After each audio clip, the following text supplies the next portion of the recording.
उन्हाळा आणि urine infection यांचा एकमेकांशी काही संबंध आहे का? तर याचं उत्तर आहे हो. नमस्कार, मी doctor Sharada, Durvankur Ayurved and fertility सेंटरमध्ये आपणा सर्वांचं स्वागत आहे. सध्या उन्हाळा चालू आहे आणि बरेच पेशंट्स येत आहेत. जवळजवळ 10 पेशंटपैकी 7 ते 8 जणांना युरिन इन्फेक्शनचा त्रास होतोय. तर उन्हाळ्यामध्ये काय होतं, की आपल्या शरीरामध्ये पाण्याचं प्रमाण कमी होतं. कारण डिहायड्रेशन नैसर्गिकरित्या होत असतं, जास्त ऊन असल्यामुळे.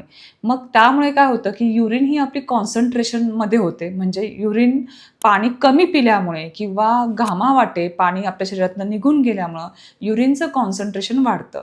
आणि ज्यावेळेस युरिनचं कॉन्सन्ट्रेशन वाढतं, त्यावेळेला त्याच्यामध्ये बॅक्टेरिया तयार होण्यास मदत होते. म्हणजे बॅक्टेरिया जे की जंतुसंसर्ग आहे, तो होण्याचे चान्सेस वाढतात.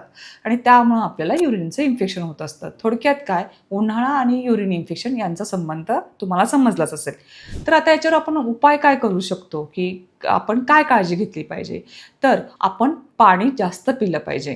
त्याचबरोबर कधी-कधी नुसतं पाणी पिऊनही आपली तहान शमत नाही. कारण उन्हाळा खूप असल्यामुळं म्हणून माठातलं पाणी प्या. माठ्यामध्ये जर तुम्ही वाळा घातला आणि वाळ्याचं पाणी जर तुम्ही पिला, तर वाळा हा शीत गुणधर्माचा आहे. परत सुगंधित असतो. तर आपलं मनाला पण आल्हाददायक वाटतं. म्हणजे उन्हाळा सहन करण्याची क्षमता आपली वाढते आणि त्याचबरोबर नॅचरल तुम्हाला युरिनचा फ्लो चांगला येईल. त्याचबरोबर शहाळ्याचं पाणी तुम्ही प्या. शहाळासुद्धा खूप शीतल असतो, थंडकारक असतो. तर त्याच्यामुळे तुम्हाला युरिन ही योग्य प्रमाणात होईल. तसंच आपण जी काही सरबतं असतात, जसं का लिंबू सरबत आहे. लिंबूमध्ये व्हिटॅमिन सी असतं, सायट्रिक ॲसिड असतं आणि ते युरिनमधलं कॉन्सन्ट्रेशनचं प्रमाण कमी करतं. म्हणून लिंबू सरबत हाही एक त्याच्यावर चांगला पर्याय आहे. कैरीचं पन्हं, नंतर मोसंबी, संत्रा यांचं ज्यूस किंवा डायरेक्टली ते फळं खाणं हे देखील आपल्याला खूप उपयोगी पडतं. निसर्गाने आपल्याला म्हणजे ज्या ऋतूमध्ये जी फळं अवेलेबल केलेली आहेत, ती आपल्या आरोग्याच्या काळजीपोटीच केलेली आहे असं म्हणता येईल. कारण की ह्या सीझनमध्ये आपल्याला द्राक्ष आहेत, नंतर संत्री आहे, कलिंगड आहे, नंतर खरबूज आहे, की ही सगळी रसदार, पाणीदार फळं असतात, की त्याच्यामुळं आपल्या शरीरामध्ये पाण्याचं प्रमाण वाढतं आणि आपल्या मनाला देखील आल्हाददायक वाटतं. त्याच्यामुळे ही जी फळं आहेत, ही तुम्ही भरपूर प्रमाणात खा. कधी फळ खाण्याचा तुम्हाला अगदीच कंटाळा आला, तर त्याचं तुम्ही छानसं सरबत करूनही पिऊ शकतात. परंतु सरबत पिताना फ्रिजमधील पाण्याचं नाही प्यायचं आहे आपल्याला. तर वाळा घातलेलं माठातलं जे पाणी आहे, त्याचं तुम्ही सरबत करून पिऊ शकतात. ते आपल्या आरोग्याला खूप चांगलं उपयोगी पडू शकतं. कैरीचं पन्हं तर एकदम उत्तम आहे, कारण त्याच्यामध्ये आपण गूळ घालतो. गुळामुळं आपलं शरीरातील रक्ताचं प्रमाण देखील वाढतं आणि आपल्याला मनाला देखील आल्हाददायक वाटतं. ही जी काही तुम्ही सरबतं करतायत, त्याच्यामध्ये साखरेच्या ऐवजी तुम्ही गुळाचा वापर जरूर करा. त्याचबरोबर आपण अजून काय काळजी घ्यायची, तर जास्त घट्ट कपडे वापरू नका, टाईट जीन्स वापरू नका, टाईट अंडरवेअर वापरू नका.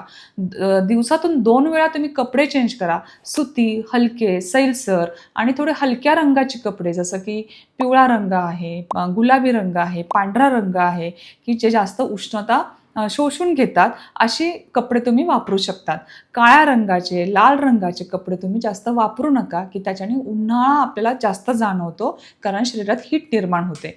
तर अशा पद्धतीने जर आपण काळजी घेतली, तर नक्कीच आपल्याला युरिनचं इन्फेक्शन हे कमी प्रमाणात जाणवेल किंवा होणारच नाही, जर तुम्ही आधीच सावध राहिला तर. आता याच्यावर उपचार काय आहेत?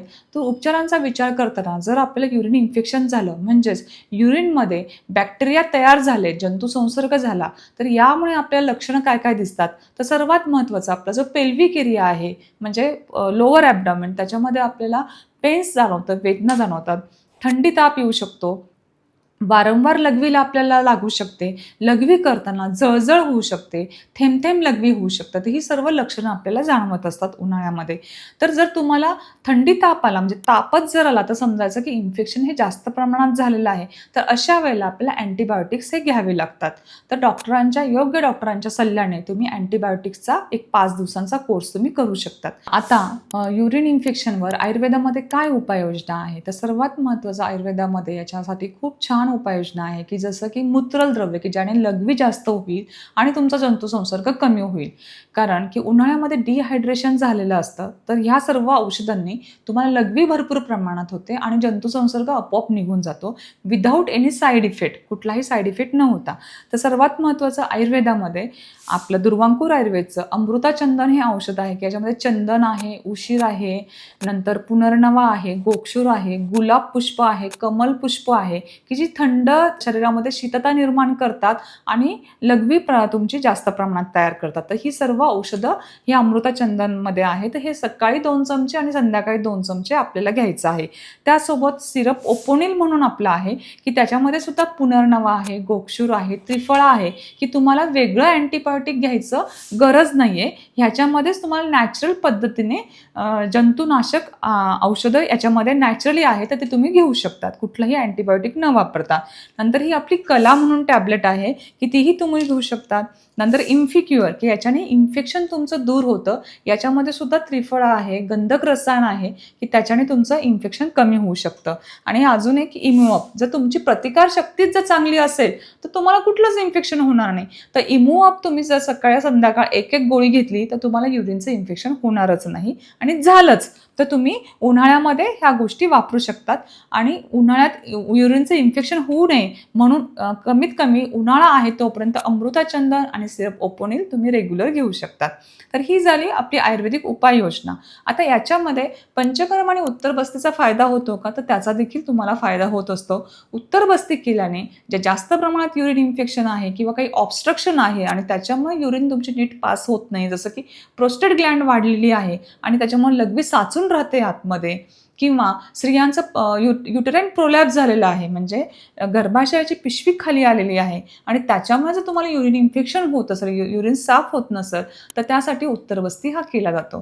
तर अधिक माहितीसाठी आपले जे सेंटर्स आहेत जसं की अहिल्यानगर आहे, पुणे, कोल्हापूर, नागपूर, छत्रपती संभाजीनगर, नाशिक, नवी मुंबई, ठाणे या ठिकाणी तुम्ही आमच्या विशेषज्ञ डॉक्टरांना भेट देऊ शकतात. ते तुमचं नाडी परीक्षण आणि प्रकृती परीक्षण करतील आणि पुढचं मार्गदर्शन करतील. प्रत्येक पेशंटचा रिपोर्ट हा माझ्याकडे येत असतो आणि माझ्या गायडन्सच्या अंडरच आमचे डॉक्टर्स ट्रीटमेंट करत असतात. त्याच्यामुळे घाबरू नका. नक्कीच जर तुम्हाला युरिन इन्फेक्शनचा त्रास होत असेल तर जरूर आमच्याशी संपर्क करा. धन्यवाद.